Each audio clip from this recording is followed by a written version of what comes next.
JitsCast is finally back. I'm finally back. Sorry, this is taking a long time, but I've just been busy. You know, my oldest daughter was here over the summer, was busy with her, and my youngest, just been busy doing back and forth things, and just this kind of fell off the table for me. But I'm bringing it back. All right, so JitsCast is back. A couple of things that happened while I've been gone is I don't know if you noticed, but when I first started doing the JitsCast, when I first started doing videos, I was kind of skinnier, and then I gained some weight, and I realized that I was approaching 190 pounds, and so I decided to go back on keto. So what had happened was, what had happened? I think it's funny when people say that. Anyway, obviously I talked about, we adopted a daughter, and I just wasn't really prepared, like diet-wise, to deal with that change, and so I kind of fell off the wagon with keto, and just slowly started eating whatever I kind of wanted, and it just kind of culminated with one day I bought a box of donuts and some donut holes. I did not buy them intending to eat them all. I actually bought them for my oldest daughter and then some friends, but I was like, if I was in keto, I would never even consider really buying a box of donuts for really anybody. Especially, I knew I was gonna eat some of them, which I did. I ate some of those donuts and it tasted great, but the next day I was like, you know what? You need to get your ass back on fucking keto, man. My limit that I gave myself when after I was in keto, I got down to 175 pounds, and I told myself I was not gonna allow myself to get over 185 pounds again, and that was my upper limit. And then all of a sudden, my pants were fitting tighter, and I was 190 pounds. I was like, holy shit! So, hop back on keto. I lost weight pretty quickly once again. Right now I'm back in the 170, so it's kind of nice. I really focused on, getting into ketosis fast this time, and I got into ketosis in about 6 days, which is pretty quick. I mean, especially for somebody that kind of went off the rails a little bit. I got back into ketosis in 6 days, 7 days maybe, and that was nice. So it was a nice, easy transition. I'm using a product called BPI Keto Aminos that has beta hydroxybutyrate, which can put you into ketosis. But it's obviously it's better to get into nutritional ketosis. But I was using that just kind of like as a supplement to help me just get into ketosis faster, and it definitely worked. So I was really happy about that. And then a funny thing happened kind of around the same time I got back into keto, is that my Jiu Jitsu started fucking sucking like bad. I was kind of embarrassed, but I'm very aware of that, the peaks and valleys that come along with doing Jiu Jitsu. But I had this idea of me doing because I turned 38 while I've been gone, so I had this idea to roll for the amount of years that I've been alive in minutes. So I want to roll for 38 minutes straight. I got this idea from some guy who's in his 40s. He did it one time. I thought that was a really cool idea. So every year now, as long as I'm not injured, I'm gonna roll for however old I am. So next year it'll be 39 minutes straight. And this time I tried it, and I first started rolling with my instructor, who's obviously a black belt. And right from the get-go, he's fucking me up. Obviously he's a black belt. Things aren't working that well. I just get my ass kicked. And we're supposed to break it down because we had a few people there, and it was supposed to be, I think it was supposed to be 6.5 minutes or 7 minutes a person was supposed to be the breakdown. But me and my instructor ended up rolling for like over 10 minutes straight. And he knows how to really grind you down. He's a really, pressure guy, and he will definitely kill your cardio. And so, yeah, he pretty much destroyed me just by using pressure and, staying on top and just fucking me up. Obviously, he submitted me too. It's just superior positioning and technique got the better of me. And then, the next people I came up with was, the next person up I think was a brown belt. He got me too. Then the blue belt I normally roll with got me. And then like the last guy I had was a white belt. And I couldn't do shit. I was too dead tired. And I was just like, man, nothing went my way. And that was kind of like the start of my valley, man. It was just like my jiu-jitsu around that time my jiu-jitsu already started going down. But after that day, my jiu-jitsu really started getting shitty. All right, it's my fucking birthday. Oh, there we go. I'm gonna roll for 30 minutes straight. So I turned 38. So I'm gonna get ready.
I started getting tapped by people that normally wouldn't tap me. My positions were all messed up. My submissions weren't as crisp anymore. You know, I'm fairly certain it was all just a mental thing that, you know, I basically got broken on that day. I didn't feel like I was broken, but obviously it had some effects. So, you know, I figured, you know, just keep training the way I usually train and just keep at it. And, you know, eventually my jiu-jitsu, you know, it would come back to me. Like, you know, feeling like I was good would come back. And so, you know, I kept with it. You know, I was talking to a guy I roll with all the time. His name is Mr. Matt. He's an older gentleman, and we have some really good conversations. And he was reminding me that, you know, one day, you know, when I was talking to, I think it was either him or somebody else, they had a similar issue about, you know, them going through like peaks and valleys. Like, you know, when your jiu-jitsu sucks, you only got one person to blame. It's you. And he reminded me that I said that one time. And, you know, and he's totally right, which means that I was totally right. See how that worked? But yeah, it was just me. You know, something in my head just was not allowing me to get my, you know, really good rolls in anymore. And, you know, I just kept grinding at it. You know, I figured it would be time to add in something new to my game. You know, I figured that you know, in that little valley, you know, figure out something new that I could, you know, really invigorate my game. And it came. My guard, my full guard now is actually better, and so is my open guard. Like it magically just got fucking better. You know, I've been better at. Sorry, that's my radar detector, which I'm going to unplug now. All of a sudden, I saw openings for, you know, sweeps and submissions from my closed guard and my open guard, which previously were total garbage. Like that's the reason why my half guard is actually decent, is because I knew my full guard was fucking garbage. So, you know, I figured I had to get some sort of guard, and for me, half guard was where I was at. But I've really been kind of falling in love with the full guard, and it's just like, for me, I think it's because first, I think it's one of the reasons why is because I lost weight again, and, you know, just my thighs aren't as big anymore, so it's easy for me to put somebody in my full guard. Second, my flexibility is getting a little better, and then I think third, which is probably the most important, probably should have been first, is that, you know, I've just been getting enough mat time and seeing things kind of unfold a little bit easier now. You know, seeing that, you know, when I can shoot up triangles, and when I, you know, mess up a triangle, that, you know, either omoplata or an arm bar is there. And I've been catching guys with triangles and arm bars now, which when previously there was no way that I would catch anybody in a freaking triangle or an arm bar from the closed guard. And now it's just been coming so much easier, which is cool because, you know, where I do jiu-jitsu at Koa, my instructor, he's really good at, you know, his guard is really good. Obviously, he's got a much different body type than me. You've seen him on videos. He's a lankier guy. He's taller. And so, you know, for him, closed guard is going to come a little bit more naturally than it is to me. But, you know, seeing him, you know, do all of these drills and stuff with, you know, from, you know, full guard attacks and stuff like that, like it all of a sudden just started making sense, and pieces just started falling into place.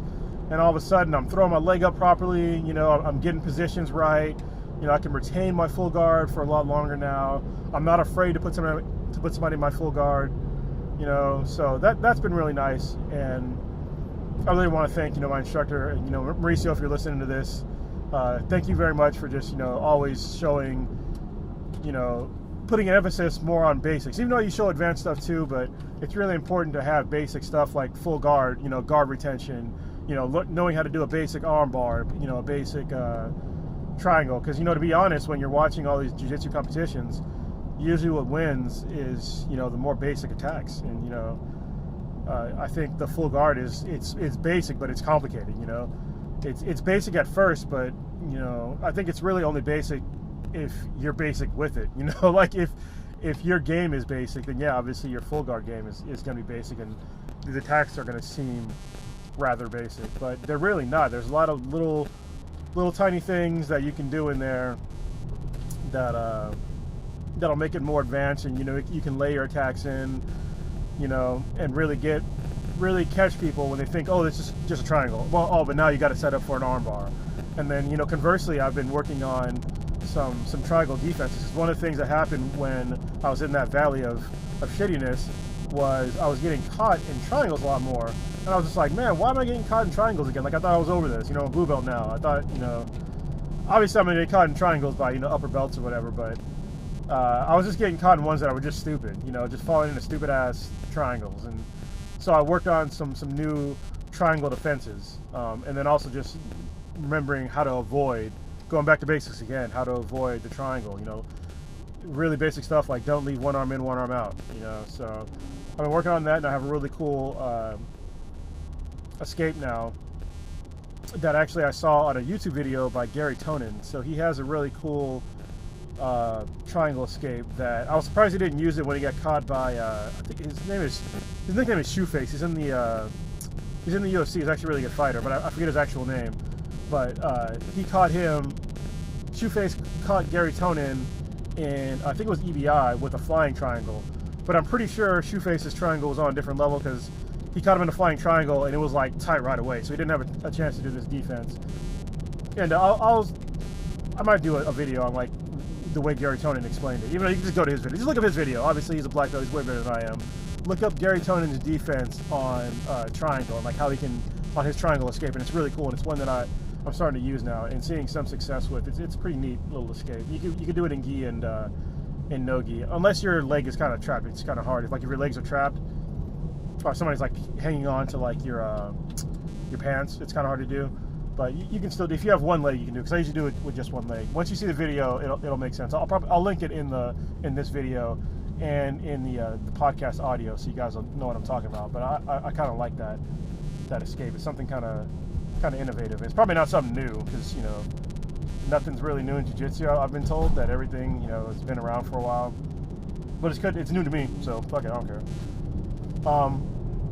Some other things I've been going on with me. Talk about my diet real quick. I know I talked about ketogenic diet, but I'm gonna come back to some diet stuff. Another thing that I've been trying to do a lot more now is intermittent fasting. So what intermittent fasting is basically eating during a certain window during the day. I think there's some confusion with people that don't really understand how intermittent fasting works, but basically it's the way that I do it and the way that most people do it is I try to restrict when I eat. What that means is, so say I eat at, my last meal is at 8 o'clock at night, I won't eat again until 2 o'clock the next day, 2 o'clock p.m. using your fat stores for energy, which is nice. And before I would do intermittent fasting, but I would only fast from maybe 8 or 9 to 11, but that's not the best. So now I'm really shooting for, eating before 8 o'clock, like my last meal before 8 o'clock, and then not eating again until, 1:30 or beyond. So last time I ate was last night around 7:30, and 7:30, 8 o'clock, and it's 2:30 right now, and I haven't eaten yet. I'm gonna pick up something to eat on the way to work. Right now, that's right. Right now I'm on the way to work, so I'm gonna probably go to Chipotle because I didn't grab food that was in the fridge. So I'm probably gonna go to Chipotle and get some, just get some something, whatever meat they have. I'll get some double meat, and then I'll get guacamole, vegetables, no beans, maybe some lettuce and some cheese. So that should be a decently high fat meal. And then today, because it's Tuesday, I'm gonna do jiu-jitsu at night, and so that'll probably be it for my meal for the day. I'm probably only gonna eat once today, because when I get home it's gonna be after 8 o'clock, and I don't like to eat after 8 now. So yeah, it works out pretty good for me, especially on days that I do jiu-jitsu in the mornings, because I don't like to eat before I work out anyway.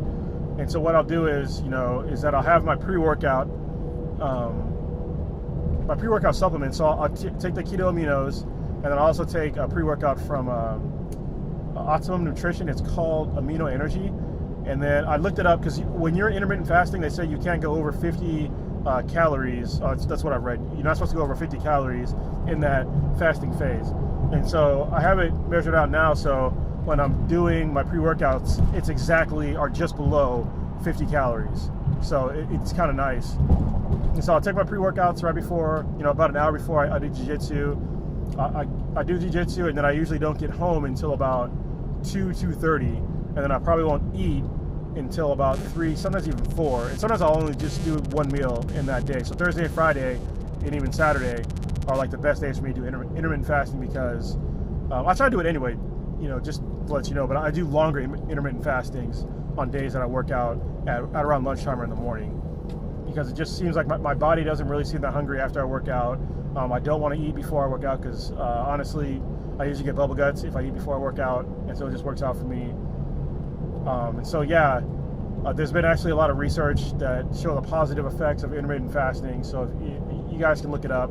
Also, if you want more information on the ketogenic diet, you can go to a site called ruled.me, as in RULED.me, and it's a really good resource for ketogenic diet. And I think they have some stuff on intermittent fasting as well, because they kind of go hand in hand. So that's been a really great resource, which I use from time to time. But to be honest, I have my keto macros and stuff. They're on lock at this point. So I really don't need to use rule.me that much. And to be honest, I only use them for like certain things. If I'm interested in like a certain recipe or just ideas. Or more recently, I entered a ketogenic diet group, and somebody was talking about drinking while in ketosis, and I was like, what the fuck are you talking about? Why would you drink in ketosis? Like, I thought that was like a big no-no. But apparently, you can still drink and stay in ketosis, and I know because I've done it now. The key, though, is that you can't drink something that's high in carbs, obviously, because that would kick you out of ketosis. But, as my alcoholics might know, hard alcohol doesn't really have carbs, most of it anyway. So you can be in ketosis while drinking. So now what I do is, what I was doing for a while is I would drink like vodka and like LaCroix, because LaCroix doesn't have anything in it. It's like basically made out of fucking magic. I don't know how they do this, especially their new what is it, their key lime flavor. My goodness, like I swear it's magic. It's magical. It tastes like a lime Skittle, like for real. It tastes like a lime Skittle, and it's got no carbs, no calories, no nothing. So it just tastes like Skittles. It's great. But anyway, yeah, so I have like vodka and some kind of LaCroix. But now, my boy Blue, who just started up his photography business, we've been friends since high school. He does a podcast with me as well. I'll link his photography business in the description as well. He just started, but he's a great photographer. So he's been doing action photography for a long time, but I think he's going to start doing it for like a living, which I'm very happy for him because he's a great photographer. Anyway, he likes this drink called the Old Fashioned, which he kind of got me onto. It's bourbon based, and it has sugar in it, but a way I kind of modified it is that I use stevia instead of sugar for a little bit of sweetness in it. And I don't use that much stevia, because stevia, for those of you that don't know, it's a natural sweetener that has basically a very low glycemic index. Like there's no carbs in it, so it's nice. But it's super sweet compared to sugar, so you get just a little bit goes a long way. And so what I'll do is I'll use like the normal old-fashioned recipe, orange peel, burned, some water, some bitters, and then a nice cube of ice and some whiskey, some nice whiskey. Like first I started with I had some Woodford Reserve whiskey, which is pretty good. Then somebody recommended Bullet, which is really good. And then I saw this Japanese whiskey at Costco called I can't remember the name of it. I'll link it in the description. But it tastes like it's sweet. I gotta check the carb count on this because it tastes a little too sweet for it to be like low carb or carb free. But it tastes like apples, like green apples, and it has like all these nice floral notes and shit. Makes me sound all fancy, like I know what I'm talking about, but it really does. So it's a really nice sweeter whiskey that I like to use with. Actually, I could probably do the old fashioned with no stevia, with just that Japanese whiskey, because it's so sweet anyway. So yeah, that's what's up. I mean, it's kind of a cross between Jiu Jitsu and keto and stuff like that. But I don't know. It should be an interesting episode. I know some folks were asking me, why I don't do these anymore. And sorry, it hasn't been a priority. I'm trying to make it a priority again. And I felt like I didn't have anything to say. And then my friend Tony, who just talked to me about this a couple of months ago, actually. He was like, dude, you always have something to say. Just record it. And so I was like, you know what, you're right, man. I always do have something to say. And people seem to enjoy what I have to say, usually, I hope. So, I mean, people are listening to me, right? You're listening to this, so there we go. So yeah, I'm going to just talk about whatever the fuck I want. It might not be a JitsCast all the time, but I'm going to put out something different. you know, and I'm working on my first vlog, which I recorded like in August, which is like last month, almost 2 months ago now. And I just haven't released it yet because I've been trying to get it, not perfect, but I just want it better. And so I've been really paying attention to how to do cinematography and stuff like that. Like I've been watching this guy named Peter McKinnon on YouTube. He's really inspired me to really up my cinematography game and photography game. And so I've been working on some B-roll stuff and just some other like cool like music and stuff I can put in there. So I want a really decent product when I have my first vlog, and I don't want it to seem like cheap and cheesy, you know. So I should have it out within like the next week or two. So I just need to do some other B-roll stuff, and then I'll release it, and then I'll see how easy it is for me to do, you know, more vlogs. It's kind of a cool one because it's just basically a day in the life of me on like a Thursday, which is the day I do Jiu Jitsu. So, and it's got my daughter in it because on Thursdays and Fridays, it's me and her for most of the day. So it's kind of cute. So yeah, anyway, that's where I'm gonna wrap it up. So I never stopped doing Jiu Jitsu, just so you guys know. I just stopped doing the JitsCast. So, you know, I got plenty of other things I have to say, but for now, that's it. All right, peace.